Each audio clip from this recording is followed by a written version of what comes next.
Hello students, welcome to Dakshina E-Classroom. I am Kuldeep Nagar. I am your Faculty of Chemistry at GNV Bundi Center of Excellence. Online lectures की जो series है उसमें अपने redox reaction and equivalent concept complete कर लिया है। तो जो नेक्स्ट चैप्टर अपने पास है वो है इलेक्ट्रोकेमिस्ट्री। अगेन इलेक्ट्रोकेमिस्ट्री में भी हमें केमिकल रिएक्शंस के साथ डील करना पड़ेगा, मोर इम्पोर्टेंटली रिडॉक्स रिएक्शंस के साथ डील करना पड़ेगा। तो जो भी रिडॉक्स बैलेंसिंग हमने लास्ट चैप्टर में सीखा है उसका एप्लीकेशन इस पर्टिकुलर चैप्टर में भी बहुत होने वाला है। इस पर्टिकुलर चैप्टर से जेई मेंस हो गया, एडवांस हो गया या नीट हो गया, हर किसी में 2 से 3 क्वेश्चन आते हैं, हर साल आते हैं। बहुत इंपॉर्टेंट चैप्टर है और काफ़ी लेंथी चैप्टर भी है, इसीलिए एकदम अपना फोकस बनाए रखें हर किसी लेक्चर पे और इसका जो कंसेप्ट है हम बहुत अच्छे से सीखें। तो नाम पढ़ो सबसे पहले तो इलेक्ट्रोकेमिस्ट्री का। नाम ही क्या है? Electrochemistry. That means something to do with electron and something to do with chemical reaction. तो इलेक्ट्रोकेमिस्ट्री को अगर अपन देखें तो उसको क्या बोल सकते हैं? इट इज अ साइंस और it is a study of conversion of chemical energy into electrical energy और वाइस वर्सा। किसी पर्टिकुलर रिएक्शन में या किसी पर्टिकुलर रेडॉक्स केमिकल रिएक्शन में जो भी केमिकल एनर्जी रिलीज हो रही है, अगर हम उसे इलेक्ट्रिकल एनर्जी में कन्वर्ट कर सकते हैं या किसी इलेक्ट्रिकल एनर्जी को केमिकल एनर्जी में कन्वर्ट कर सकते हैं, तो ये सारे कंसेप्ट्स की जो डीलिंग होगी वो इलेक्ट्रोकेमिस्ट्री चैप्टर में ही होने वाली है। दूसरा, ऐसा कोई इंस्ट्रूमेंट तुम्हें पता है क्या जिसमें केमिकल्स होते हैं, उनके बीच में केमिकल एनर्जी का जो रिलीज होता है उसे हम इलेक्ट्रिसिटी प्रोवाइड करवा पाते हैं? सबको पता है, डेली लाइफ में खूब एग्जाम्पल अपने पास ऐसे है। अरे सारा का सारा बैटरीज या कोई भी सेल की बात करो तो सेल क्या एक ऐसा इक्विपमेंट ही तो है, और सेल इक्विपमेंट जो है वो क्या करता है? सेल के अंदर जितने भी केमिकल्स हैं वो आपस में रिएक्ट करते हैं। रिएक्ट करने से क्या होता है? केमिकल एनर्जी रिलीज होता है और वो केमिकल एनर्जी सेल हमें इलेक्ट्रिकल एनर्जी की फॉर्म में प्रोवाइड करवाता है। सही बात है? सेल हमें केमिकल एनर्जी को इलेक्ट्रिकल एनर्जी की फॉर्म में प्रोवाइड करवाता है। तो इलेक्ट्रोकेमिस्ट्री में सबसे ज्यादा जो अपनी डीलिंग्स होंगी या सबसे पहला जो चैप्टर या सबसे पहला टॉपिक जो अपन स्टडी करेंगे that will be electrochemical cell. What is a electrochemical cell? Again वही दोनों वर्ड आ रहे हैं इसमें भी, electro and chemical. Electrochemical cell क्या करता है कि किसी भी पर्टिकुलर रिएक्शन की जो केमिकल एनर्जी है उसको कन्वर्ट करता है इलेक्ट्रिकल एनर्जी में, या फिर इलेक्ट्रिकल एनर्जी का यूज करते हुए किसी केमिकल रिएक्शन को करवाता है। ये जो दोनों पर्टिकुलर फिनोमिना है, इन दोनों पर्टिकुलर फिनोमिना को इलेक्ट्रोकेमिकल सेल कर सकता है। जैसे मान लो कि एक एग्जांपल ले लेते हैं, वही फोन वाला। फोन के अंदर बैटरी होती है, बैटरी को चार्ज किया जाता है। लेट अस से कि बैटरी के अंदर कुछ केमिकल है which is known as reactant. ये केमिकल आपस में रिएक्शन करेंगे तो क्या बनाएंगे बेटा? प्रोडक्ट। तो जैसे ही ये केमिकल आपस में रिएक्शन करेंगे केमिकल एनर्जी रिलीज होगी। स्पॉन्टेनियस रिएक्शन है, स्पॉन्टेनियस रिएक्शन के लिए गिब्स फ्री एनर्जी का चेंज कितना होता है? 0 होता है। स्पॉन्टेनियस रिएक्शन का मतलब क्या हो गया? जो रिएक्शन अपने आप ही होती है। तो सही बात है, बैटरी अगर चार्ज्ड है तो बैटरी के अंदर करंट निकलता ही है। वो करंट क्यों निकलता है? बिकॉज उसके अंदर जितने भी केमिकल हैं वो आपस में रिएक्शन करके एक स्पॉन्टेनियस रिएक्शन कर रहे हैं, और उस स्पॉन्टेनियस रिएक्शन की वजह से सिस्टम का जो फ्री एनर्जी है वो कम हो रहा है। लेट अस से कि सिस्टम का फ्री एनर्जी कितना था? 500, बाद में कितना हो गया? 400। तो डेल्टा जी का वैल्यू कितना आ जाएगा? नेगेटिव। और कितनी एनर्जी रिलीज हुई? 100 एनर्जी। तो यहां पर जो 100 एनर्जी रिलीज हो रही है this is a chemical energy, और बैटरी या सेल इस केमिकल एनर्जी को किस में कन्वर्ट करके देता है? इलेक्ट्रिकल एनर्जी में। तो बैटरी से जो इलेक्ट्रिसिटी निकल रहा है उससे अपना फोन चलता है। लेट अस से कि मैं फोन चलाता रहा, थोड़ी देर में फोन डिस्चार्ज हो गया, और ज्यादा चलाया, फोन एकदम डेड हो गया, 0% बैटरी बंद हो गया। इसका मतलब क्या हुआ कि जितना भी उसके अंदर रिएक्टेंट रहे होंगे हर किसी ने रिएक्शन करके क्या बना लिया? Completely product. अब ऐसा तो है नहीं कि प्रोडक्ट से वापस से क्या बन जाएगा? रिएक्टेंट। वापस से अगर ये रिएक्शन पॉसिबल है तो फोन रखे रखे ही चार्ज हो जाएगा ना? ऐसा नहीं होता है। फोन को चार्ज करने के लिए हमें चार्जर लगा के प्लग इन करना पड़ता है, इलेक्ट्रिसिटी देनी पड़ती है। तो इस बार इस बैटरी को हम इलेक्ट्रिसिटी प्रोवाइड करवा रहे हैं। ये इलेक्ट्रिसिटी क्या दे रही है? Electrical energy. And this electrical energy is now being utilised in performing or in causing a chemical reaction which is non-spontaneous। अगर आप इन प्रोडक्ट को वापस से रिएक्टेंट में कन्वर्ट करना चाहते हैं तो अपने आप तो नहीं होता है। अपने आप नहीं होता है, इसका मतलब डेल्टा जी का वैल्यू क्या होता है? पॉजिटिव। डेल्टा जी का वैल्यू पॉजिटिव होता है, इसका मतलब है कि गिब्स फ्री एनर्जी हमें इंक्रीज करनी है, कुछ एनर्जी लाके देनी है। तो वो एनर्जी हम कहां से लाके दे रहे हैं? In the form of electrical energy. Let us से कि पहले गिब्स फ्री एनर्जी इसका कितना था? 400। इंक्रीज करना है तो 500 पहुंचाना है, तो कितना और देना है? 100। कौन देगा? Electrical energy. तो किसी भी पर्टिकुलर बैटरी में या इलेक्ट्रोकेमिकल सेल की बात करें तो इलेक्ट्रोकेमिकल सेल में दोनों टाइप का जो फिनोमेना है वो स्टडी करेंगे। पहला कौन सा? कि केमिकल एनर्जी को इलेक्ट्रिकल एनर्जी में कन्वर्ट कर सकता है। दूसरा क्या हो सकता है? कि इलेक्ट्रिकल एनर्जी को केमिकल एनर्जी में कन्वर्ट कर सकता है। सही है। सेकंड टॉपिक इस पर्टिकुलर चैप्टर में जो अपना आएगा, इलेक्ट्रोलिसिस। अब इलेक्ट्रोलिसिस बहुत इंपॉर्टेंट टॉपिक है। इलेक्ट्रोलिसिस बेसिकली आपको मेटलर्जी में भी डील करने के लिए मिलेगा। इलेक्ट्रोलिसिस क्या होता है? जैसे मान लो कि अपने पास एक कंटेनर है, इस कंटेनर के अंदर इलेक्ट्रोलाइट है ना। इलेक्ट्रोलाइट क्या होता है बेटा? इलेक्ट्रोलिटिकल सॉल्यूशन किसको बोलते हैं? ऐसा सॉल्यूशन जिसके अंदर आयंस का प्रेजेंस हो, और यहां पर अगर फ्री आयंस का प्रेजेंस होगा तो इस सॉल्यूशन के अंदर से इलेक्ट्रिसिटी कंडक्ट हो सकता है। जैसे NaCl आयनिक कंपाउंड है, NaCl वाटर में सॉल्युबल होता ही है, तो NaCl को जैसे ही पानी में मिलाएंगे क्या बनेगा? Na plus aqueous, Cl minus aqueous.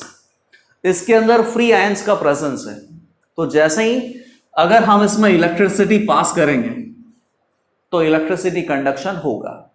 Again, जब इलेक्ट्रिसिटी इस इलेक्ट्रोलिटिकल सॉल्यूशन में से पास करेंगे तो इसके अंदर जितनी भी स्पीशीज प्रेजेंट है, Na plus Cl minus and water molecule, इनका कोई ना कोई पर्टिकुलर केमिकल रिएक्शन हो सकता है, और उस पर्टिकुलर केमिकल रिएक्शन के प्रोडक्ट क्या बनेंगे, इलेक्ट्रोलिसिस टॉपिक में हम डिस्कस करने वाले हैं।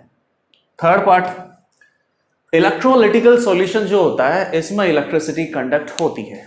तो जो इलेक्ट्रिसिटी कंडक्ट होती है इसके मेजरमेंट के लिए हम टर्म्स डिफाइन कर सकते हैं, जैसे कि कंडक्टेंस हो गया, कंडक्टिविटी हो गया, रेजिस्टेंस हो गया, रेजिस्टिविटी हो गया।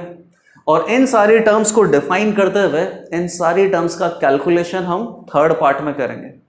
ओके, तो अपन सबसे पहले स्टार्ट करते हैं इलेक्ट्रोकेमिकल सेल से।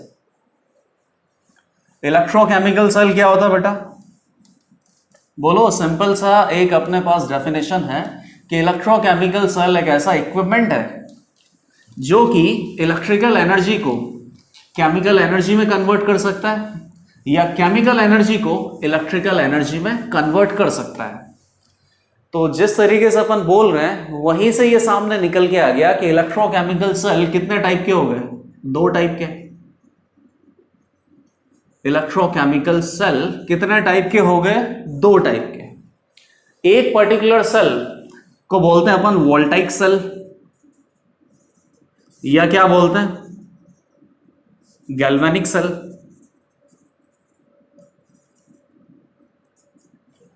एक पर्टिकुलर सेल को बोलते हैं इलेक्ट्रोलिटिकल सेल,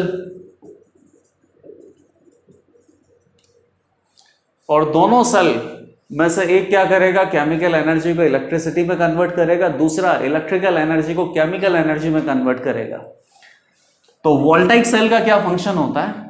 जितने भी अपने पास नॉर्मल बैटरी या नॉर्मल जो भी सेल आपने देखा है जिससे कोई ना कोई इक्विपमेंट आप चलाते हो, जैसे कि फोन चला सकते हैं, क्लॉक चला सकते हैं, रिमोट चला सकते हैं, तो वहां जो सेल हमें मिलता है वो क्या होता है? वोल्टाइक सेल या गैल्वेनिक सेल आप उसको बोलते हैं।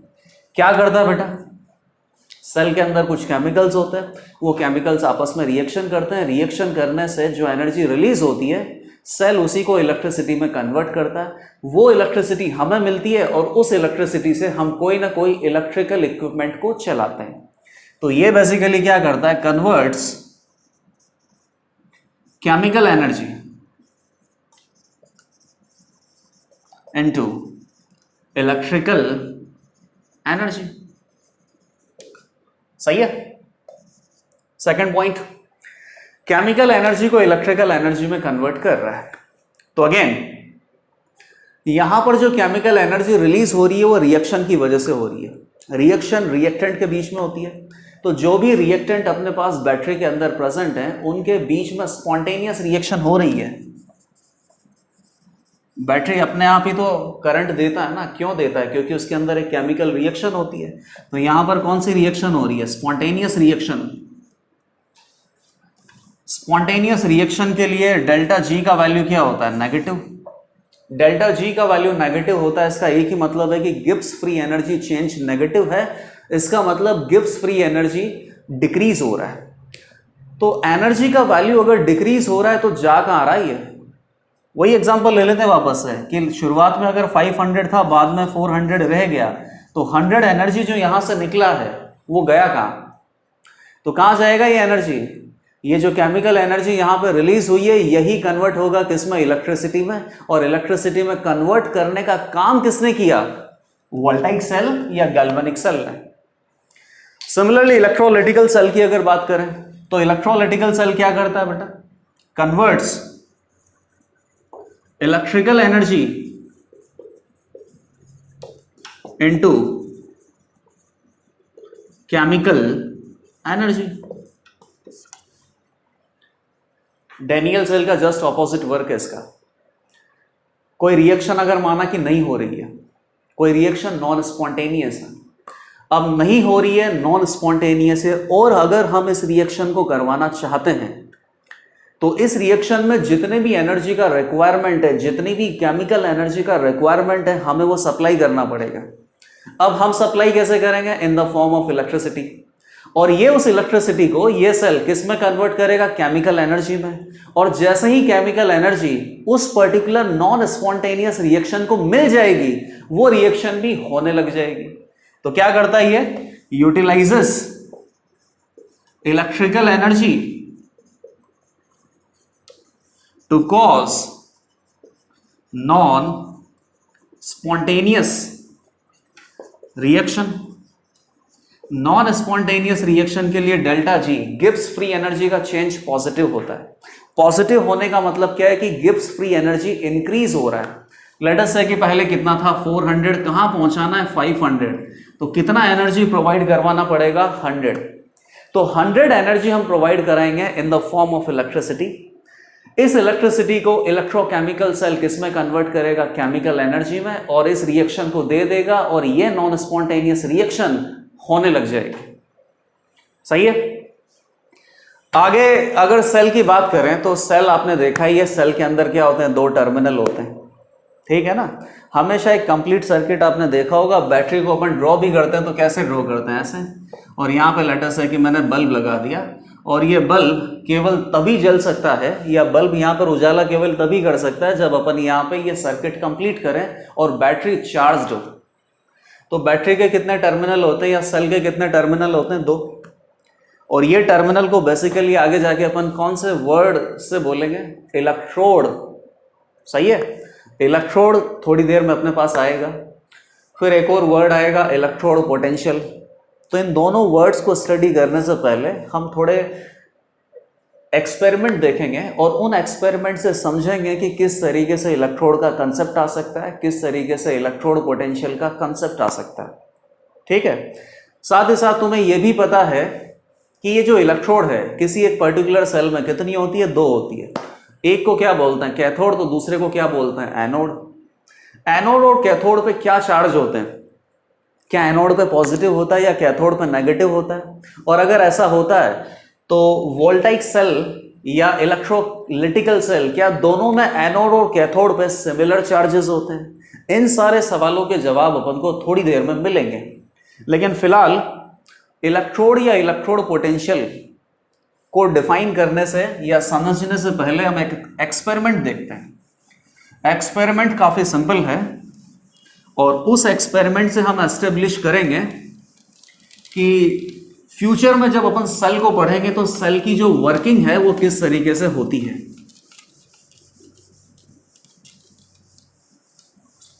एक्सपेरिमेंट अपने पास बहुत ही सिंपल है। लेट अस से कि अपन क्या करते हैं, एक कंटेनर लिया, इस कंटेनर में मैंने पानी भर दिया और एक मेटल का रोड ले लिया। लेट अस से कि मेटल अपने पास कौन सा, जिंक ही है। तो मेरा एक सिंपल सा क्वेश्चन है कि जैसे ही इस जिंक मेटल की रोड को हम पानी में इंसर्ट करेंगे तो क्या जिंक मेटल की रोड में से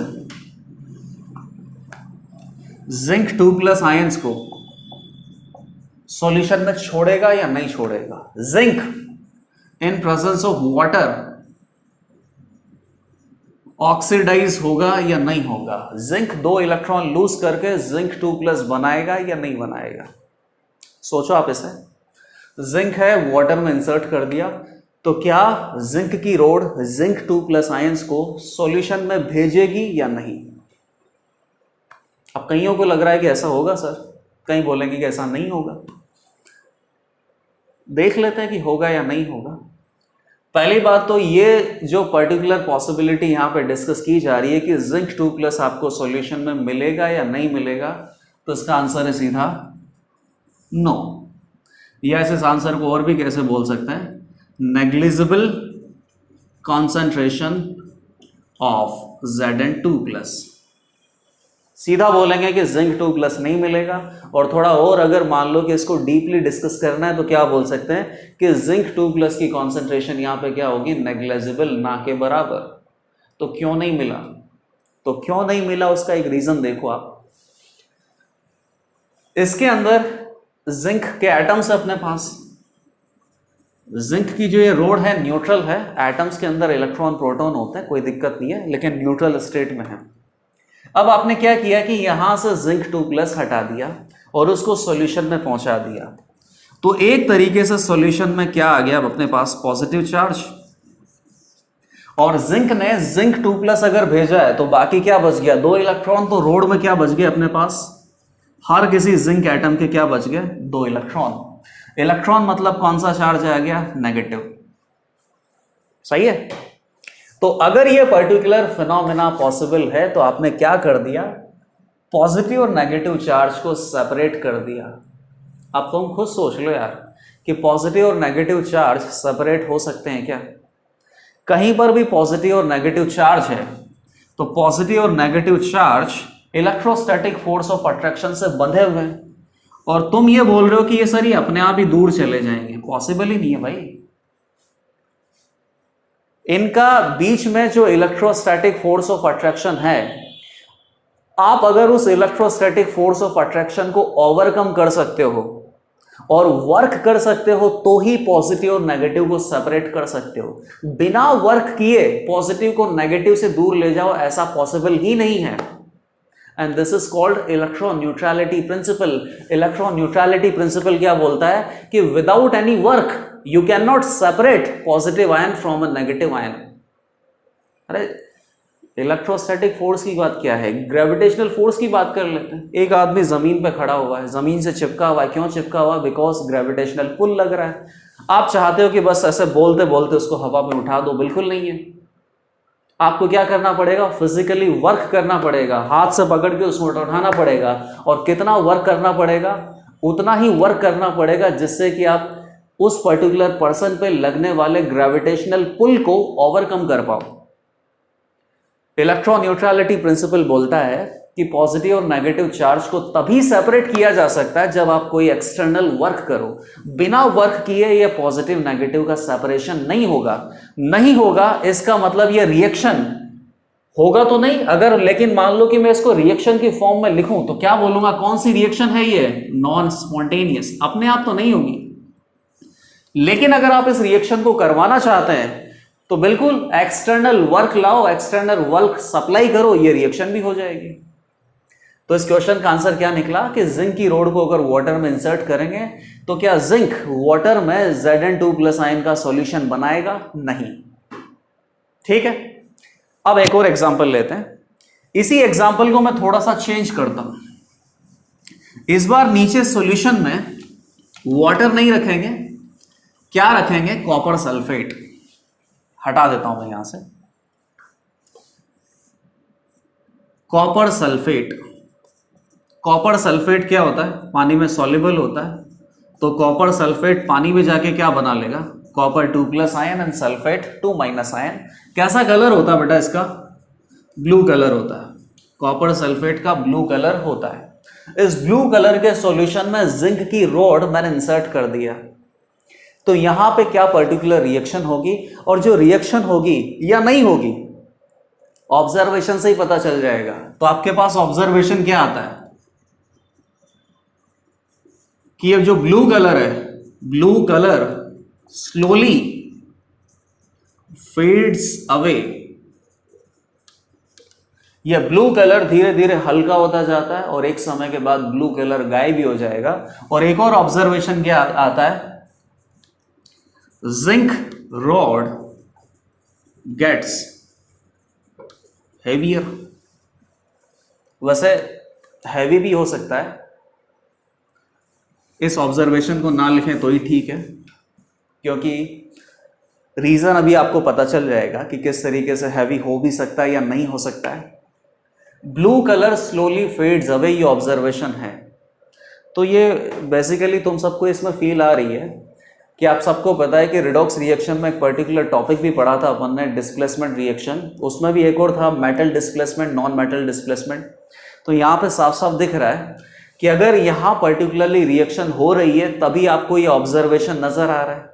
इसका मतलब क्या कर रहा है, ये जिंक कॉपर सल्फेट में से कॉपर को हटा दे रहा है, जिंक कॉपर सल्फेट में से कॉपर को रिप्लेस कर रहा है। और क्यों कर पा रहा है, क्योंकि जिंक का रिएक्टिविटी कॉपर से ज्यादा होता है। तो जिंक बेसिकली क्या कर रहा है, कॉपर 2+ को हटाना है यहां से, तो कॉपर 2+ को हटाना है तो किसको आना पड़ेगा, जिंक 2+ को। तो जिंक को क्या करना पड़ेगा, 2 इलेक्ट्रॉन देने पड़ेंगे, सही है। और कॉपर 2+ इन्हीं दोनों इलेक्ट्रॉन को खा जाएगा, तो 2+ से कहां चला जाएगा, 0 में। तो क्या बन जाएगा, कॉपर सॉलिड, सल्फेट आयन वैसा का वैसा रहेगा, स्पेक्टेटर आयन है। यह पर्टिकुलर रिएक्शन इस पर्टिकुलर सिस्टम में होगी। रिएक्शन हो रही है, इसका मतलब डेल्टा जी क्या है, पॉजिटिव। कैसी रिएक्शन है, स्पॉन्टेनियस रिएक्शन है, सही है। स्पॉन्टेनियस रिएक्शन है, डेल्टा जी, सॉरी स्पॉन्टेनियस है तो डेल्टा जी कैसा होगा, नेगेटिव होगा। डेल्टा जी नेगेटिव है, इसका मतलब gives free energy change negative है, और इस पर्टिकुलर सिस्टम की एनर्जी डिक्रीज हो रही है। डिक्रीज हो रही है तो एनर्जी रिलीज हो रही है, और जो यहां पर एनर्जी रिलीज हो रही है उसको क्या बोलेंगे, केमिकल एनर्जी। और क्या इस केमिकल एनर्जी को इस पर्टिकुलर सेटअप से हम इलेक्ट्रिकल एनर्जी में कन्वर्ट कर पा रहे हैं क्या? मुझे तो कहीं नहीं दिख रहा है भाई, मुझे कहीं नहीं दिख रहा है कि इस सेटअप में से बाहर इलेक्ट्रॉन जा रहे हैं। इलेक्ट्रॉन मतलब क्या होता है, चार्ज, और जा रहे हैं। इलेक्ट्रॉन अगर मूव करते हैं या चार्ज अगर मूव करता है तो ही इलेक्ट्रिसिटी जनरेट होता है। कहीं नहीं दिख रहा है कि इस यहां को सर्किट बना हुआ है और उस सर्किट में इस सिस्टम से इलेक्ट्रॉन जा रहे हैं। स्पॉन्टेनियस रिएक्शन है, रिएक्शन हो रहा है तो यहां पे पर्टिकुलरली केमिकल एनर्जी रिलीज हो रहा है। और क्या हम इस केमिकल एनर्जी को यूटिलाइज करके इलेक्ट्रिकल एनर्जी में कन्वर्ट कर पाए क्या? नहीं, because this is not a cell. लेकिन जब मैं इन्हीं केमिकल्स को यूज करके सेल बनाऊंगा ना, तब तुम्हें वहां पर अपने आप ही फील आएगी कि वही जिंक और कॉपर है, वही ZnSCuSO4 है, और उन्हीं को सेटअप में इस तरीके से डिस्ट्रीब्यूट करेंगे, इस तरीके से सेटअप बनाएंगे कि आपको साफ साफ नजर आएगा कि इलेक्ट्रिसिटी यहां पर कंडक्ट हो रही है या इलेक्ट्रिकल एनर्जी हमें मिल रहा है। फिलहाल तो ऐसा कुछ नहीं है। तो बेसिकली जो केमिकल एनर्जी यहां पर रिलीज हो रही है वो कर क्या रही है, ज्यादा से ज्यादा क्या कर लेगा कि ये जो सॉल्यूशन है इसको गर्म कर देगा। ठीक है, अब वापस से अपन वहीं आता है इलेक्ट्रॉन न्यूट्रलिटी प्रिंसिपल पे। तुम में से कई लोग बोलोगे कि सर जिंक जब कॉपर सल्फेट में से कॉपर 2+ को हटा रहा है तो 2 इलेक्ट्रॉन दे रहा है। 2 इलेक्ट्रॉन दे रहा है तो क्या हो रहा है बेटा, Zn2+ दे रहा है, तो यहां पे क्या बच गया, 2 इलेक्ट्रॉन। 2 इलेक्ट्रॉन बच गए तो रोड के ऊपर कौन सा चार्ज आ गया, नेगेटिव, और सॉल्यूशन में कौन सा चार्ज आ गया, एक तरीके से आप बोल रहे हो पॉजिटिव। तो ये सर चार्ज सेपरेट हो तो रहा है यहां पे, या चार्ज का बिल्डअप हो तो रहा है, कई लोगों को ऐसा लग रहा है। लेकिन अगेन ध्यान दो, यहां पर कोई भी चार्ज बिल्डअप नहीं हो रहा है या कोई भी चार्ज का सेपरेशन नहीं हो रहा है, क्योंकि आप इस पर्टिकुलर रिएक्शन को सही से देख नहीं पा रहे हो। अब मैं सही से दिखाता हूं। जिंक क्या कर रहा है, सॉल्यूशन में जिंक 2+ आयंस को सप्लाई कर रहा है, ठीक है, तो 2 इलेक्ट्रॉन लूज कर रहा है। लेकिन सॉल्यूशन में कॉपर 2+ क्या कर रहा है, उन्हीं 2 इलेक्ट्रॉन को खा के क्या बना रहा है, कॉपर सॉलिड बना रहा है। तो एक ओवरऑल रिएक्शन को देखा जाए तो उस ओवरऑल रिएक्शन में कहीं पर भी अगर आपको इलेक्ट्रॉन सेपरेट होता हुआ या चार्ज बिल्डअप होता हुआ दिखाई दे रहा है क्या, मुझे तो नहीं दे रहा है। यहां पे there is no charge buildup, there is no charge separation, तो इलेक्ट्रॉन न्यूट्रलिटी प्रिंसिपल को हम यहां पर वायलेट नहीं कर रहे हैं। जिंक रोड को कॉपर सल्फेट के सॉल्यूशन में रखा तो एक पर्टिकुलरली स्पॉन्टेनियस रिएक्शन होगी जिसकी वजह से कॉपर सल्फेट का ब्लू कलर गायब हो गया। क्या रिएक्शन होगी, ये लिखा हुआ है, सही है। तो यहां इन दोनों पर्टिकुलर एक्सपेरिमेंट से हमने इलेक्ट्रॉन न्यूट्रलिटी प्रिंसिपल को भी समझा। और अब बेसिकली हम इलेक्ट्रोकेमिकल सेल पे आते हैं, जिसमें सबसे पहले जो स्टडी करना है हमें, दैट इज गैल्वेनिक सेल, और उसको क्या बोलते हैं, वोल्टाइक सेल। अब सेल बनाने में तो काफी टाइम है अभी तो हमें सेल के जो कंपोनेंट होते हैं ना, इलेक्ट्रोड को पढ़ना है, और एक और टर्म अपने पास आएगा इलेक्ट्रोड पोटेंशियल, इन दोनों टर्म्स को पढ़ना है। तो नेक्स्ट टॉपिक अपने पास क्या है, इलेक्ट्रोड। इलेक्ट्रोड का क्या डेफिनेशन होता है, ये लिखने से पहले अपन अगेन इलेक्ट्रोड का सेटअप बनाते हैं और उस सेटअप से समझते हैं कि इलेक्ट्रोड किसको बोलते हैं, और इलेक्ट्रोड पे पर्टिकुलरली कोई रिडॉक्स रिएक्शन होती है तो किस तरीके से होती है।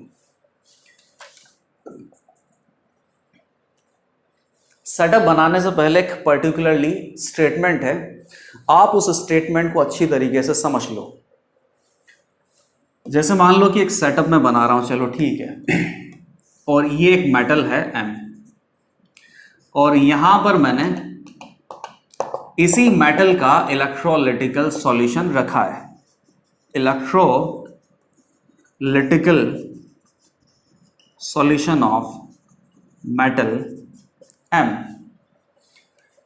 अब M इलेक्ट्रॉन कितने डोनेट करेगा, जितना कि इसकी वैलेंसी होगी। लेट अस से कि अगर M की वैलेंसी 1 है तो M पॉजिटिव बना सकता है, तो इलेक्ट्रोलिटिकल सॉल्यूशन में मेटल का क्या प्रेजेंट होगा, M+ आयन प्रेजेंट होगा, और एक पर्टिकुलर आयन तो अपन कहीं से ला नहीं सकते, तो इलेक्ट्रोलाइट क्या होता है, बेसिकली कंप्लीट होता है, एक आयनिक कंपाउंड ही होता है, उसी का सॉल्यूशन बनाना होता है। तो अगर मान लो कि M पॉजिटिव है तो मैं क्या बना सकता हूँ, मेटल क्लोराइड बना सकता हूँ, या फिर मेटल सल्फेट बना सकता हूँ, या फिर मेटल नाइट्रेट बना सकता हूँ, कुछ भी सॉल्यूशन में यहाँ पे रख सकता हूँ, लेकिन उसके अंदर मेटल का आयन होना चाहिए। 2 वैलेंसी है तो क्या करेगा, 2 इलेक्ट्रॉन डोनेट करके M2+ आयन रखेगा। N वैलेंसी है तो क्या करेगा, N इलेक्ट्रॉन डोनेट करके N+ आयन वो बना सकता है। तो फिलहाल लेट अस से कि मान लेते हैं कि 2 इलेक्ट्रॉन डोनेट करता है, तो M सॉलिड क्या कर सकता है बेटा, 2++2 इलेक्ट्रॉन, ठीक है। तो यहां पर अपने पास इलेक्ट्रोलिटिकल सॉल्यूशन है, तो लेट अस से कि मेटल सल्फेट का ही है, तो क्या क्या प्रेजेंट होगा, M2+ एक्वस आयन और सल्फेट 2- एक्वस आयन। ये एक सिस्टम मैंने बनाया। सिस्टम वापस से ध्यान से देख लो, किसी भी मेटल की रोड को उसी के इलेक्ट्रोलिटिकल सॉल्यूशन में डिप किया है, ठीक है, किसी और मेटल के इलेक्ट्रोलिटिकल सॉल्यूशन में डिप नहीं किया है, प्योर वाटर में डिप नहीं किया है। पहले 2 एग्जांपल जैसा सिस्टम नहीं है, अलग ही सिस्टम है।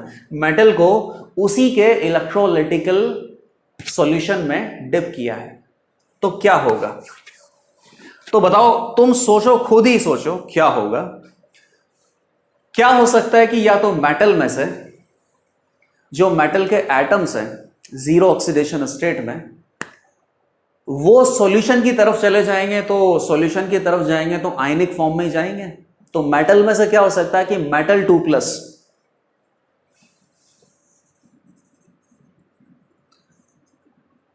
एक्वस आयन मेटल से सॉल्यूशन की तरफ जा सकता है। या फिर सेकंड पॉसिबिलिटी क्या है कि सॉल्यूशन में से मेटल 2+ एक्वस आयन इस मेटल की रोड के ऊपर डिपॉजिट हो सकता है। अब पॉसिबिलिटी कौन सी है, पॉसिबिलिटी कौन सी है, ये सब एनसीईआरटी में अपने पास लिखा हुआ है। पॉसिबिलिटी बेटा दोनों ही है, यहां पर इस पर्टिकुलर सिस्टम में से मेटल में से M2+ निकल के सॉल्यूशन में भी जा रहा है और M2+ सॉल्यूशन में से निकल के मेटल रोड के ऊपर डिपॉजिट भी हो रहा है। लेकिन अल्टीमेटली इन दोनों में से एक पर्टिकुलर टेंडेंसी है ना, वो डोमिनेट करती है। सब एनसीईआरटी में लिखा हुआ है, एक पर्टिकुलर टेंडेंसी डोमिनेट करती है। या तो क्या हो सकता है कि मेटल 2+ में सॉल्यूशन में जाएगा, इसका मतलब ऑक्सीडेशन, 2 इलेक्ट्रॉन लूज कर रहा है, तो या तो ऑक्सीडेशन की टेंडेंसी डोमिनेट कर सकती है या फिर सॉल्यूशन में से मेटल 2+ 2 इलेक्ट्रॉन को खाके मेटल रोड के ऊपर डिपॉजिट हो सकता है, तो रिडक्शन वाली टेंडेंसी डोमिनेट कर सकती है। तो इस सिस्टम में जैसे ही इक्विलिब्रियम स्टेब्लिश होगा ना, and based on these two opposite tendencies, जो भी टेंडेंसी डोमिनेट कर रही है, और पॉसिबिलिटी किसकी है, दोनों की ही पॉसिबिलिटी है, लेकिन एक ज्यादा होगा दूसरा कम होगा। तो based on these two opposite tendencies at equilibrium there will be a charge developed between metal and solution. दिखा देता हूं कि चार्ज डेवलप होगा या नहीं होगा। बिल्कुल चार्ज डेवलप होगा। जैसे कि मान लो कि मेटल में से मेटल 2+ आयन सॉल्यूशन में जाने की जो टेंडेंसी है वो ज्यादा है। तो बताओ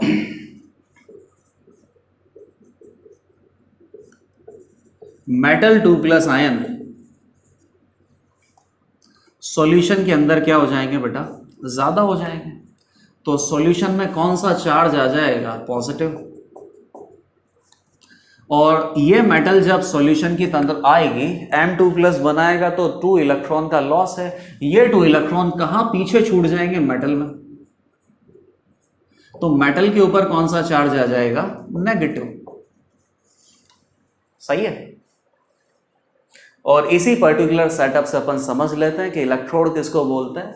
तो इलेक्ट्रोड किसको बोलते हैं, एक ऐसी सरफेस, मतलब कि मेटल रोड की सरफेस है, एक ऐसी सरफेस जो अपनी सरफेस को प्रोवाइड करे रिडक्शन के लिए या ऑक्सीडेशन के लिए, उसी को हम बोलते हैं इलेक्ट्रोड। अगेन फिर आपने ये वर्ड भी सुना होगा कि सर इलेक्ट्रोड पोटेंशियल। तो ये जो इलेक्ट्रोड है, जहां पर ये चार्ज सेपरेशन हुआ है एट इक्विलिब्रियम, अब जहां पर भी चार्ज सेपरेट होगा वहां पर पॉजिटिव और नेगेटिव के बीच में एक पोटेंशियल डिफरेंस डेवलप हो जाएगा। And this potential difference that is being developed between metal rod and solution is called electrode potential. तो यहां पर मेटल का मैंने क्या किया, ऑक्सीडेशन, ये मानते हुए कि ऑक्सीडेशन की जो टेंडेंसी है वो रिडक्शन की टेंडेंसी से ज्यादा है। एक दूसरी पॉसिबिलिटी क्या हो सकती है बेटा, कि सॉल्यूशन में से M2+ आयन मेटल रोड के ऊपर चिपक जाए। सॉल्यूशन में से M2+ मेटल रोड की तरफ जाने की टेंडेंसी ज्यादा हो सकती है। तो M2+ क्या करेगा बेटा, 2 इलेक्ट्रॉन एक्सेप्ट करेगा और क्या बनाएगा, मेटल सॉलिड। +2 से कहां चला गया, 0 ऑक्सीडेशन स्टेट में, 2 इलेक्ट्रॉन एक्सेप्ट करते हुए, मतलब कि रिडक्शन हो गया। तो इस पर्टिकुलर पॉसिबिलिटी में M2+ जहां यहां पे चिपकेगा, तो यहां पर M2+ सॉल्यूशन में M2+ की कॉन्सेंट्रेशन कम हो जाएगी, तो सल्फेट आयन की ज्यादा हो जाएगी। तो सॉल्यूशन के अंदर क्या चार्ज डेवलप हो जाएगा, नेगेटिव। और M2+ जब मेटल की रोड के ऊपर जाके चिपकेगा तो मेटल पे कौन सा चार्ज डेवलप हो जाएगा, पॉजिटिव। सही है। Again there is a separation of charge between metal and electrolytical solution. और इस सेपरेशन ऑफ चार्ज से जो इलेक्ट्रोड पोटेंशियल डेवलप, जो पोटेंशियल डिफरेंस डेवलप होता है, उसी को क्या बोलते हैं, इलेक्ट्रोड पोटेंशियल। तो दोनों डेफिनेशंस अपने पास क्लियर हो चुकी है। क्या इलेक्ट्रोड किसको बोलते हैं, सरफेस एट विच रिडक्शन और ऑक्सीडेशन अकर्स। और इलेक्ट्रोड पोटेंशियल किसको बोलते हैं, due to charge separation potential difference developed between metal and its electrolytical solution, that is called electrode potential। वापस से देख लो, मेटल रोड को जब इसी के आयन के इलेक्ट्रोलिटिकल सॉल्यूशन में डिप किया तो दो पर्टिकुलर पॉसिबिलिटीज यहां पर पॉसिबल हैं, या तो मेटल 2+ रोड के ऊपर चिपक जाए या रोड में से मेटल 2+ निकल जाए, या तो ऑक्सीडेशन की पॉसिबिलिटी या रिडक्शन की पॉसिबिलिटी। कौन सी पॉसिबिलिटी होगी? बिल्कुल दोनों ही हो रही है। But at equilibrium there will be a separation of charge. ध्यान से सुनो, at equilibrium there will be a separation of charge based on two opposite tendencies. metal rod will either acquire negative charge or metal rod will either acquire positive charge depending on कि कौन सी tendency ज्यादा है। तो यह statement में यहां पे लिख देता हूं, बहुत इंपॉर्टेंट स्टेटमेंट है ये।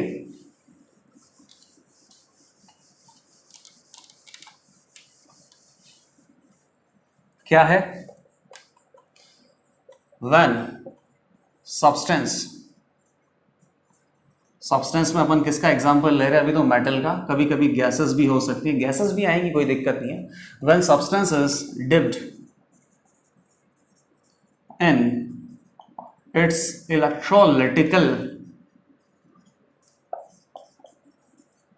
सॉल्यूशन, इलेक्ट्रॉन गेन और इलेक्ट्रॉन लॉस में अकर। या तो इलेक्ट्रॉन लॉस हो सकता है सब्सटेंस में से, या इलेक्ट्रॉन का गेन हो सकता है, बट शर्त क्या है कि इसको इसी के इलेक्ट्रोलिटिकल सॉल्यूशन में डिप किया जाए। दूसरा, एट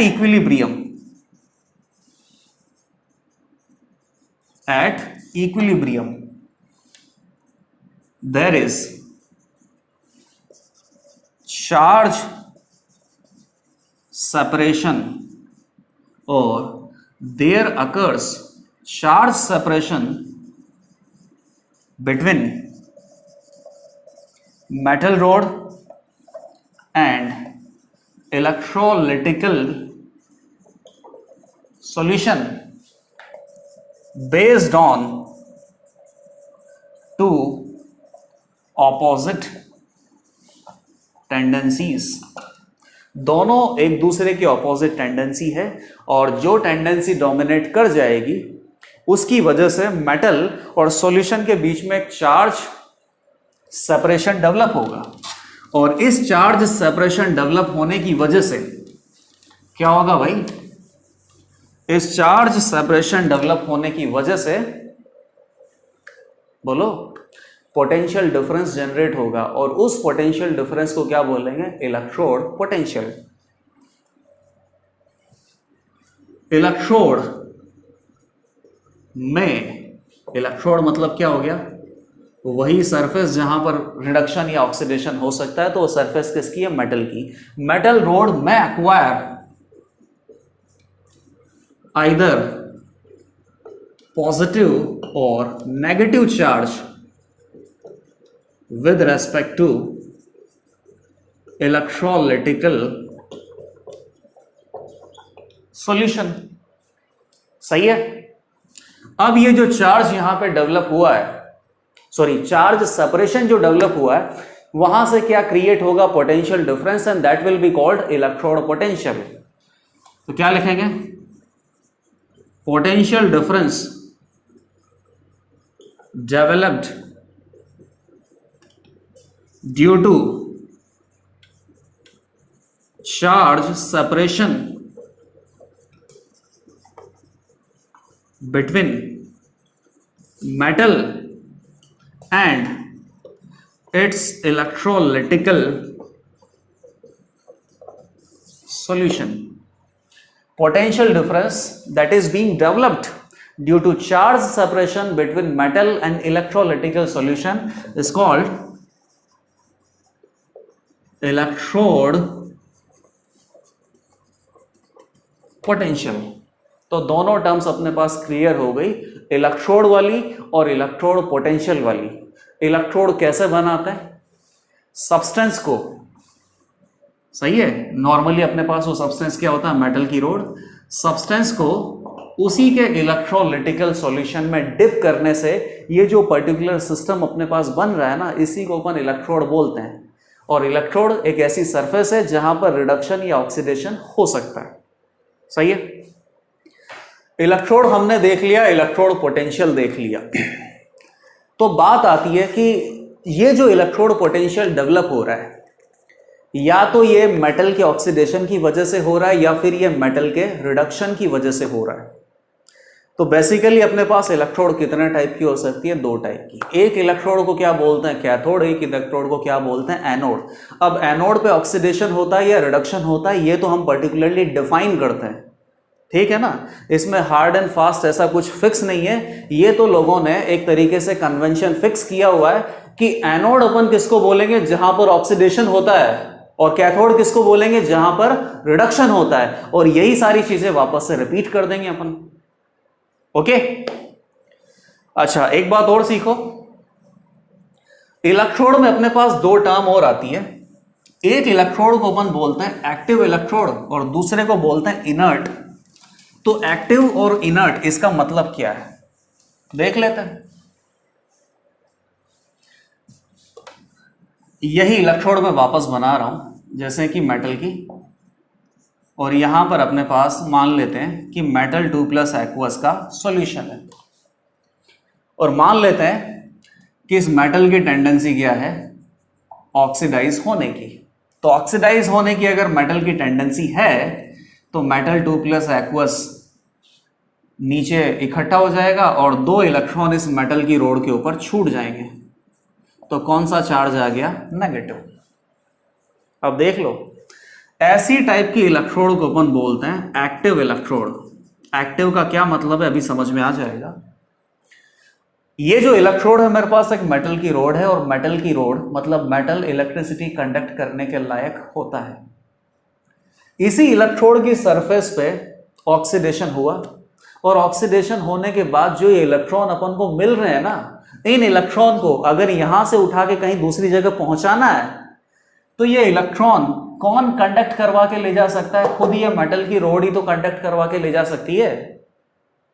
ऐसी इलेक्ट्रोड को क्या बोलते हैं? Active electrode. एक्टिव इलेक्ट्रोड वो होता है जो सेल में रिएक्शन जब हो रही है और वहां से जो इलेक्ट्रॉन अपने पास इमर्ज हो रहे हैं, उन इलेक्ट्रॉन को खुद यही कंडक्ट करवा के एक जगह से दूसरी जगह पे ले जाए।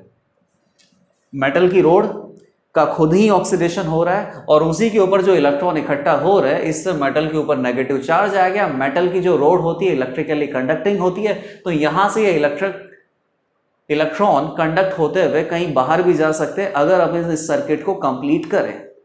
लेकिन अगर मान लो कि अपने पास एक सेटअप ऐसा है, अब ये सेटअप बहुत अच्छे ध्यान में देना, और इस सेटअप से आपको वो समझ में आ जाएगा कि मैंने एक स्टेटमेंट लिखा था कि जब सब्सटेंस को उसके आयन के सॉल्यूशन में डिप किया जाता है तो इलेक्ट्रॉन लॉस भी हो सकता है, इलेक्ट्रॉन गेन भी हो सकता है। सब्सटेंस वर्ड यूज किया था। सब्सटेंस मतलब मेटल भी हो गया वहां पे, या गैसेस भी हो गया।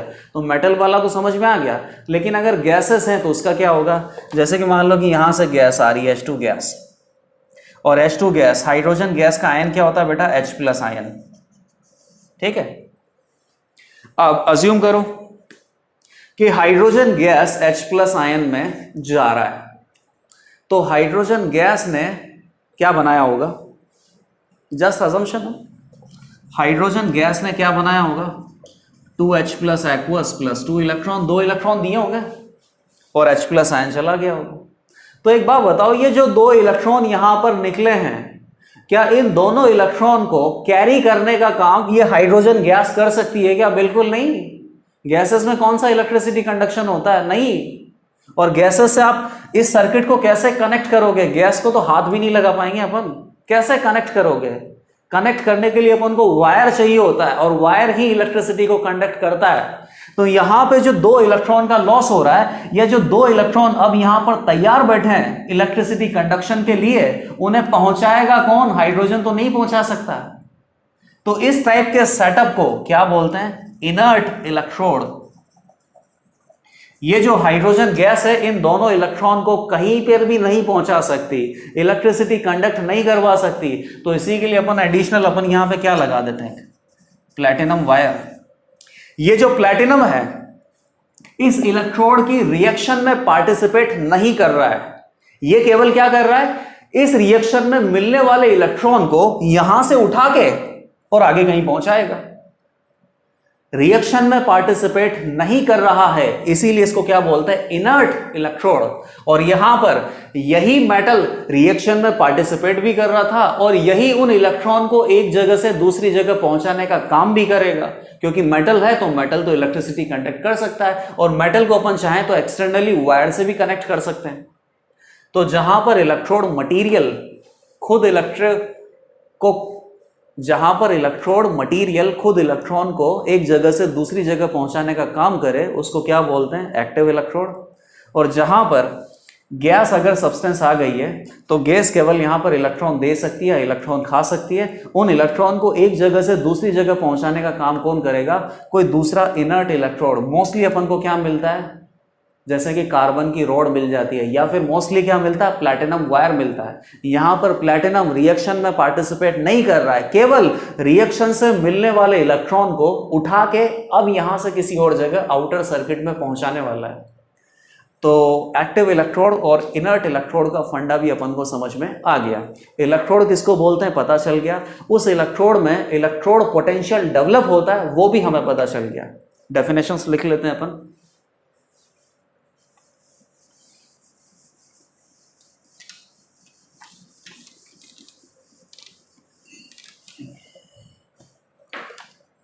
तो इलेक्ट्रोड क्या है अपने पास, सरफेस एट विच रिडक्शन और ऑक्सीडेशन अकर्स। एक और डेफिनेशन क्या है, इलेक्ट्रोड पोटेंशियल। तो इलेक्ट्रोड पोटेंशियल की डेफिनेशन तो यही लिखी हुई है, potential difference that is being developed due to charge separation between metal and solution. तो ये सी पोटेंशियल डिफरेंस को क्या बोलेंगे, इलेक्ट्रोड पोटेंशियल। अब इलेक्ट्रोड अपने पास कितने टाइप का होता है बताओ, इलेक्ट्रोड कितने टाइप का होता है, 2 टाइप। कौन सा होता है, एनोड, और कौन सा होता है, कैथोड। एनोड कौन सा वाला होता है, अभी थोड़ी देर पहले ही बताया था, एनोड वो होता है जहां पर ऑक्सीडेशन होता है। कैथोड कौन सा होगा फिर, जहां पर रिडक्शन होगा। अब कौन सी मेटल की रोड उसके इलेक्ट्रोलिटिकल सॉल्यूशन में डिप करने से ऑक्सीडाइज होती है या रिड्यूस होती है, ये तो आगे चल के इलेक्ट्रोकेमिकल सीरीज में ही पता चलेगा। लेकिन फिर भी 2 पर्टिकुलर एग्जाम्पल हमें और सारी दुनिया को ही पता है, एक जिंक वाला और एक कॉपर वाला।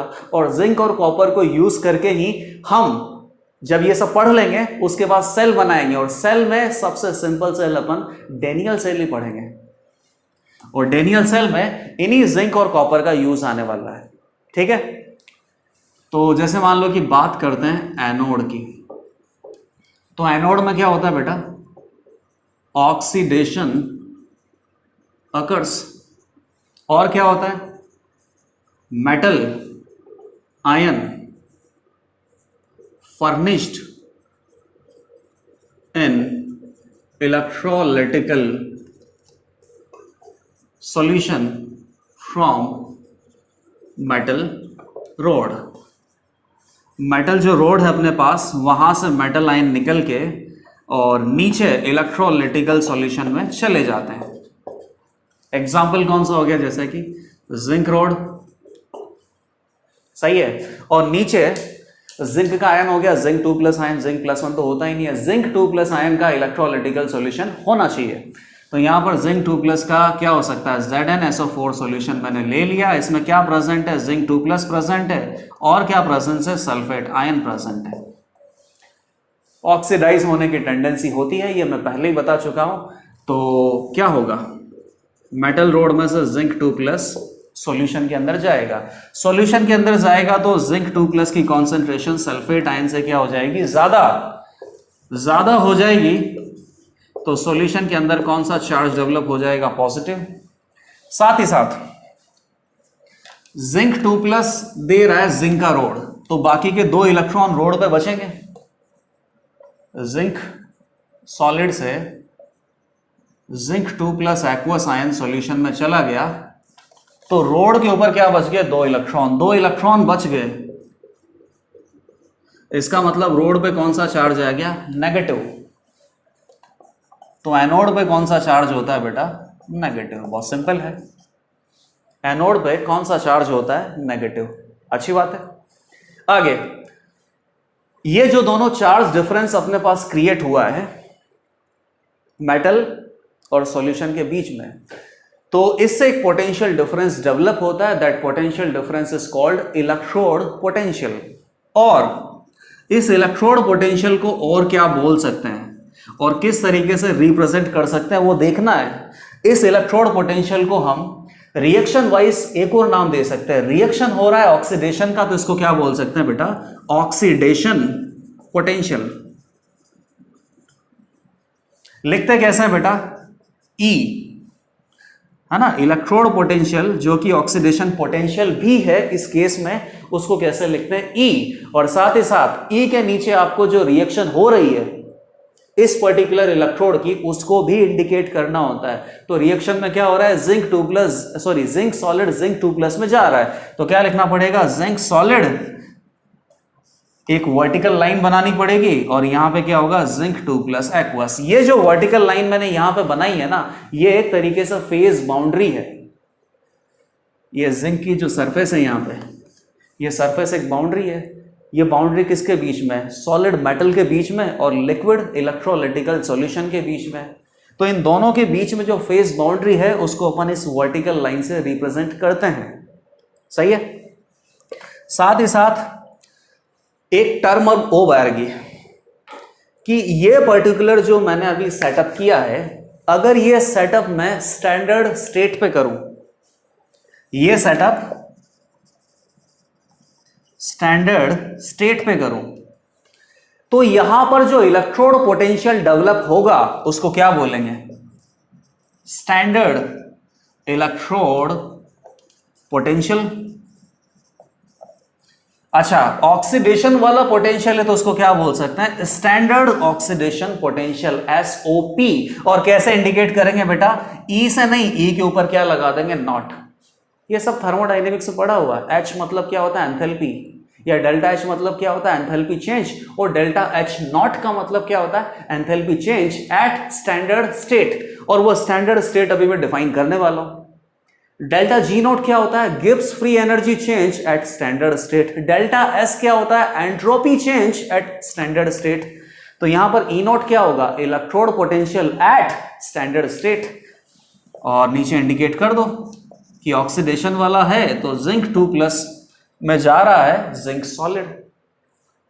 अगली बात क्या आती है कि इस इलेक्ट्रोड पोटेंशियल को स्टैंडर्ड इलेक्ट्रोड पोटेंशियल आप केवल कब बोल सकते हो? स्टैंडर्ड स्टेट पे। तो वो स्टैंडर्ड स्टेट क्या होती है कि इलेक्ट्रोलिटिकल सॉल्यूशन की कॉन्सेंट्रेशन क्या होनी चाहिए? 1 मोलर।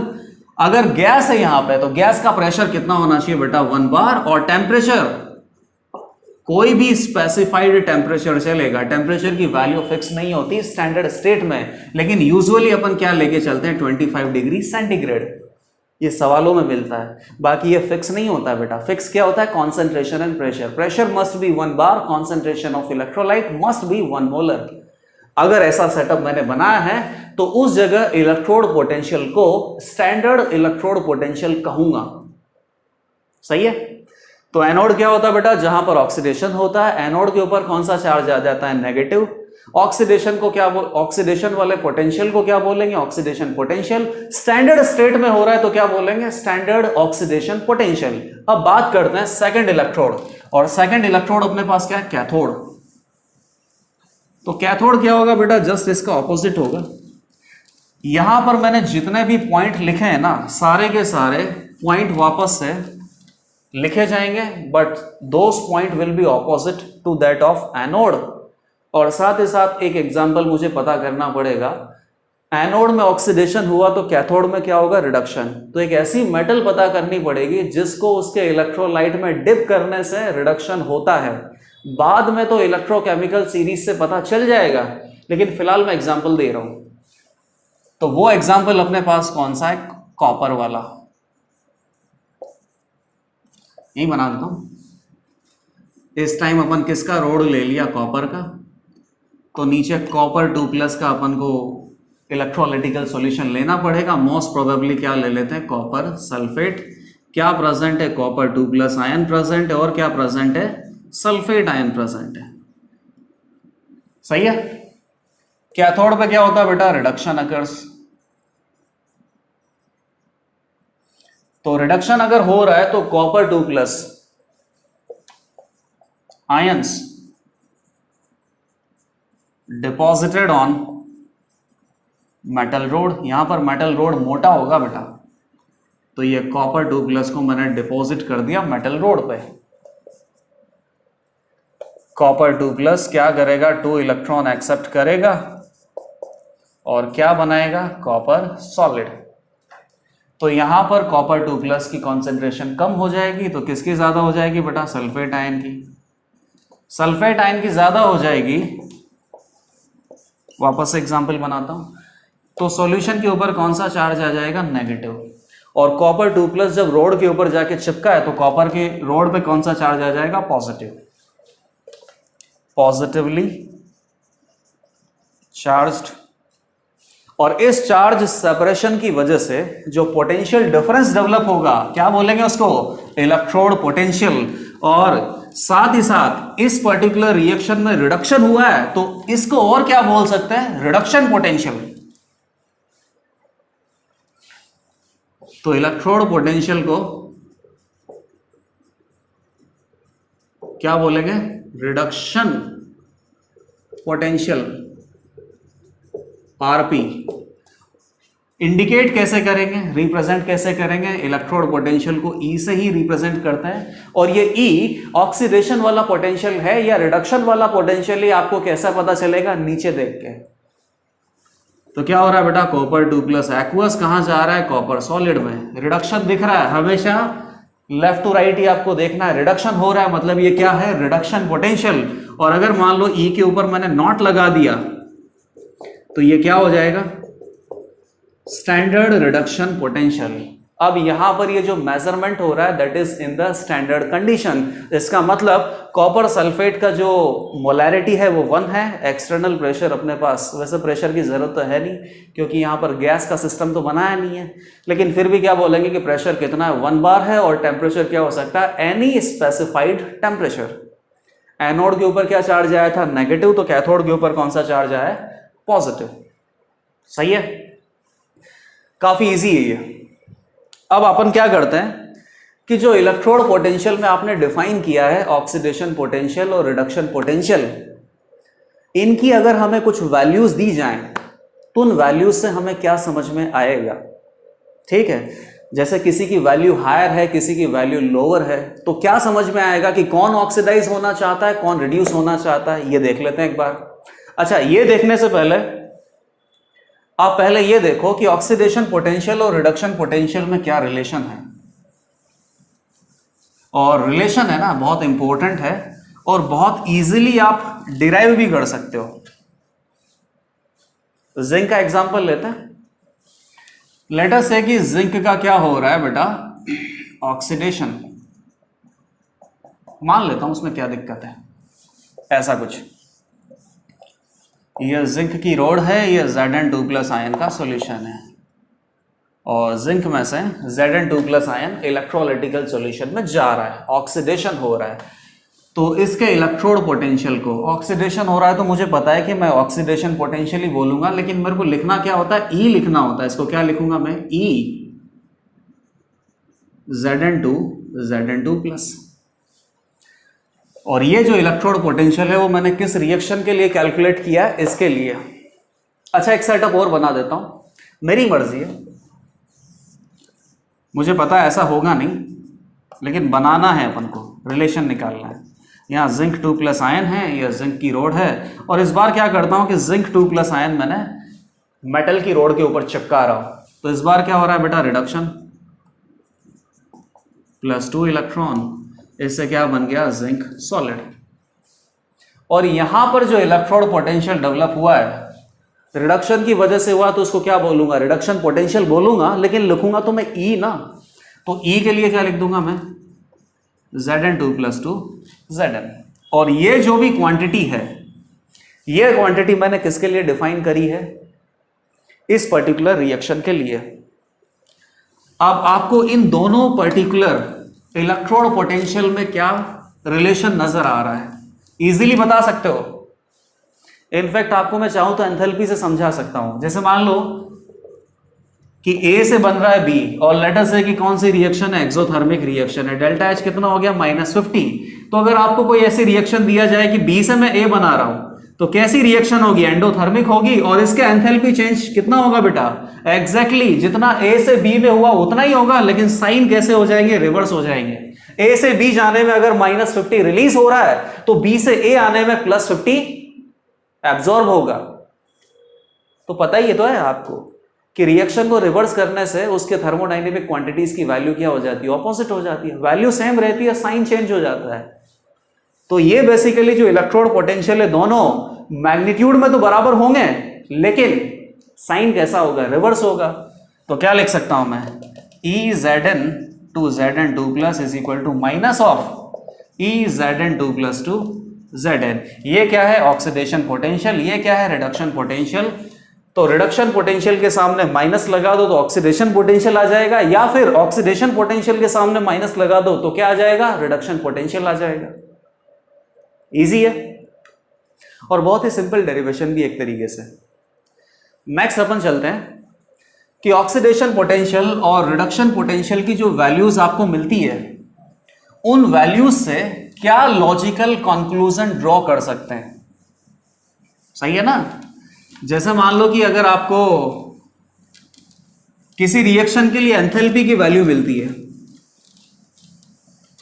एंथैल्पी की नहीं, एंथैल्पी चेंज का वैल्यू मिलता है, तो उससे क्या लॉजिकल कंक्लूजन ड्रॉ करते हो आप कि एंथैल्पी चेंज अगर नेगेटिव है इसका मतलब एनर्जी रिलीज हो रही है, एक्सोथर्मिक प्रोसेस है, या एंथैल्पी चेंज पॉजिटिव है तो एंडोथर्मिक प्रोसेस है और एनर्जी एब्जॉर्ब हो रही है। तो वो तो एंथैल्पी से आपने लॉजिकल कंक्लूजन निकाला। मैं बोल रहा हूं कि इलेक्ट्रोड पोटेंशियल से लॉजिकल कंक्लूजन निकालेंगे। तो इलेक्ट्रोड पोटेंशियल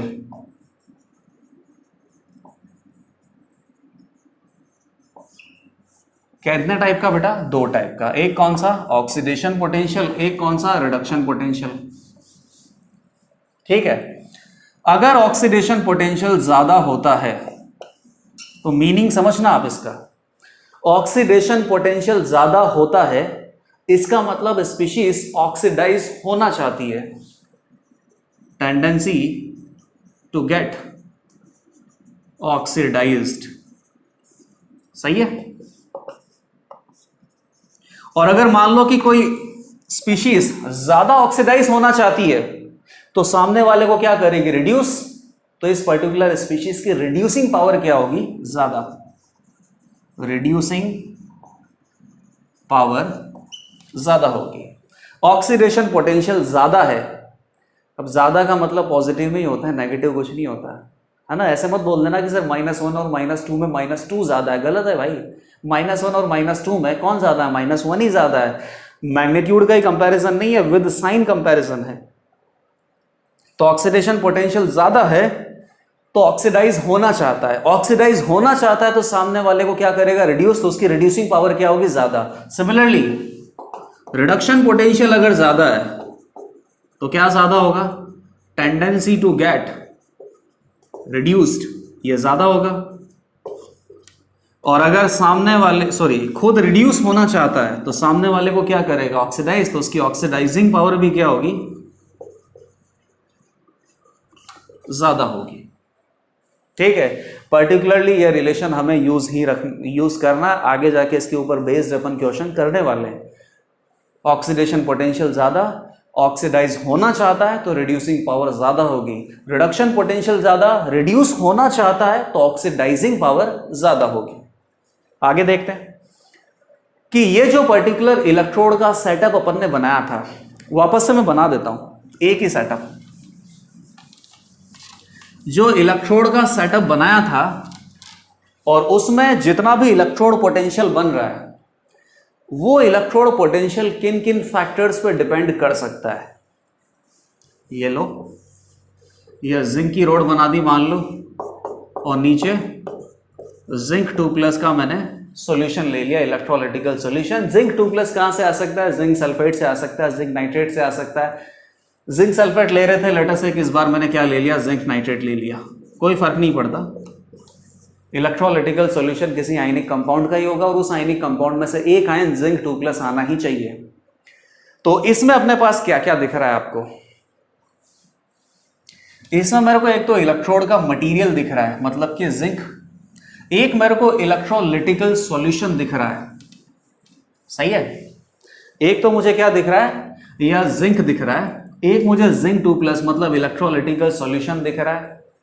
और अगर मान लो कि यहां पर वो अभी एक गैस इलेक्ट्रोड का एग्जांपल दिया था, कैसा बनाया था कि इसके अंदर से गैस आ रही है हाइड्रोजन और नीचे क्या होना चाहिए बेटा, H+ आयन का प्रेजेंस होना चाहिए। अब हाइड्रोजन जब H+ में कन्वर्ट होगा तो 2 इलेक्ट्रॉन लूज करेगा। उन दोनों इलेक्ट्रॉन को उठा के आउटर सर्किट में कौन पहुंचाएगा? हाइड्रोजन। गैस तो नहीं पहुंचा सकती, गैस से कोई कनेक्टिविटी बनती है क्या? नहीं ना। गैस क्या इलेक्ट्रिसिटी कंडक्ट करती है क्या? नहीं। तो उन इलेक्ट्रॉन को उठाने का काम कौन करता है बेटा? ये प्लैटिनम वायर, सही है। और ये प्लैटिनम वायर इस रिएक्शन में पार्टिसिपेट नहीं करता है, केवल इलेक्ट्रॉन को उठाने का काम करता है। इसीलिए इसको क्या बोलते हैं? Inert electrode. यहां पर क्या है? हाइड्रोजन गैस है, तो गैस का क्या होता है? प्रेशर भी तो होता है बेटा। तो मैं अगर ये ढूंढना चाहता हूं कि इलेक्ट्रोड पोटेंशियल किन किन फैक्टर्स पे डिपेंड करेगा, तो वो फैक्टर मेरे को सामने सीधा सीधा दिख रहे हैं कि प्रेशर पे डिपेंड कर सकता है, प्रेशर पे डिपेंड कर सकता है, तो टेम्परेचर पे भी डिपेंड कर सकता है।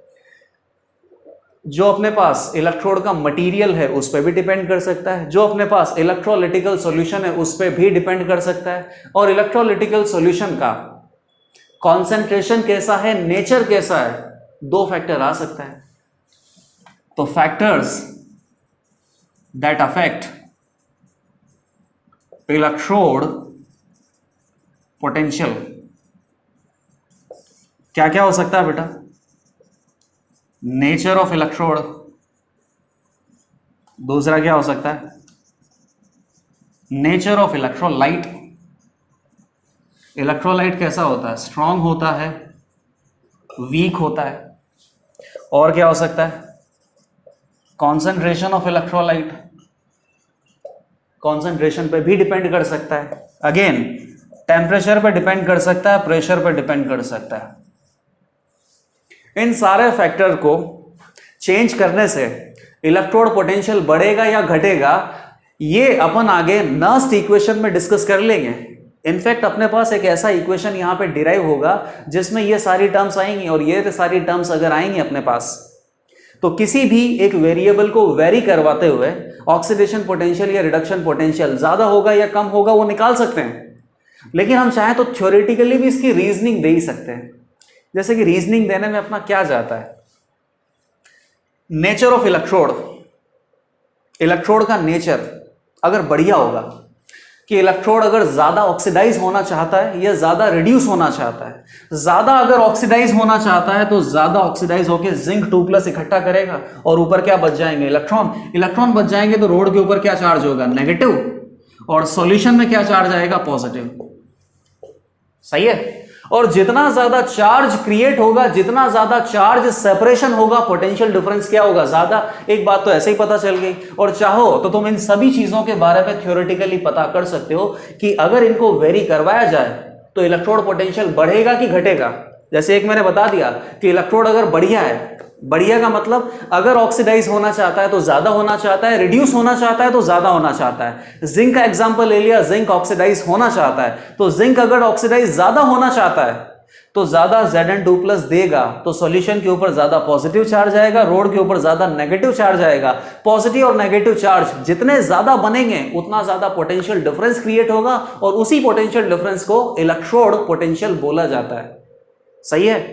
इन सारे फैक्टर्स पे इलेक्ट्रोड पोटेंशियल डिपेंड करता है, और अगर कोई भी फैक्टर वेरी करवाया जाए तो इलेक्ट्रोड पोटेंशियल पे क्या फर्क पड़ेगा वो हम निकाल सकते हैं। ओके। अब नेक्स्ट अपन को क्या करना है? इलेक्ट्रोड तो अपन ने पढ़ लिया ना, कैथोड और एनोड। अब वापस से उसी एग्जाम्पल पे जाते हैं ना। एग्जाम्पल कौन सा था अपना, और वहां पे मैंने क्या बोला था तुमको? एग्जाम्पल था zinc road in copper sulphate solution. और कॉपर सल्फेट सॉल्यूशन का जो ब्लू कलर है ना, वो जैसे जैसे टाइम गुजरेगा वैसे वैसे ब्लू कलर गायब हो जाएगा, मतलब कोई केमिकल रिएक्शन वहां पे हो रही है।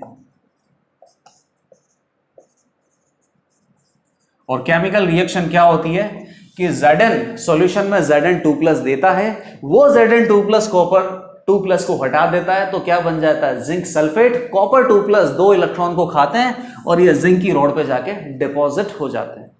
सही है।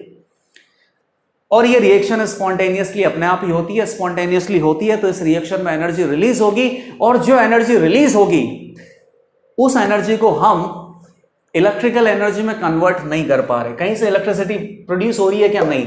इसमें कहीं बल्ब लगा दो तो क्या बल्ब जल जाएगा क्या? बिल्कुल नहीं। फिर मैंने बोला था कि इन्हीं सारे केमिकल्स को यूज करते हुए एक ऐसा सेटअप बनाएंगे जिसमें सच में इलेक्ट्रिसिटी प्रोड्यूस होगी और रिएक्शन ये का यही होगा, क्योंकि ये रिएक्शन स्पॉन्टेनियस है और स्पॉन्टेनियस रिएक्शन में जो केमिकल एनर्जी रिलीज होगी उसी को हमें इलेक्ट्रिकल एनर्जी में कन्वर्ट करना है। और ऐसा कन्वर्ट करने का काम कौन कर सकता है? Galvanic cell, voltaic cell. Example क्या होगा? Daniell cell. सही है। और सेल बनाने के लिए मुझे क्या पढ़ना पड़ा? इलेक्ट्रोड पढ़ना पड़ा, क्योंकि सेल में 2 ही इलेक्ट्रोड होती है और उन दोनों इलेक्ट्रोड को अगर मैं किसी वायर से कंडक्ट कर दूं तो चार्ज का फ्लो होने लग जाएगा, और चार्ज का फ्लो होने लग जाएगा तो उसी को अपन क्या बोलेंगे? सेल। तो नेक्स्ट टॉपिक अपना क्या रहेगा? Construction of cell. और मोर इंपॉर्टेंटली कौन सा सेल बना रहे हैं? जो केमिकल एनर्जी को इलेक्ट्रिकल एनर्जी में कन्वर्ट करे, जिससे अपन इलेक्ट्रिसिटी बना सकते हैं। और ऐसे सेल का क्या नाम होता है? गैल्वेनिक सेल बोल सकते हैं, या फिर क्या बोल सकते हैं? Voltaic cell. तो इसका एग्जांपल या construction of galvanic cell next topic अपन पढ़ने वाले हैं।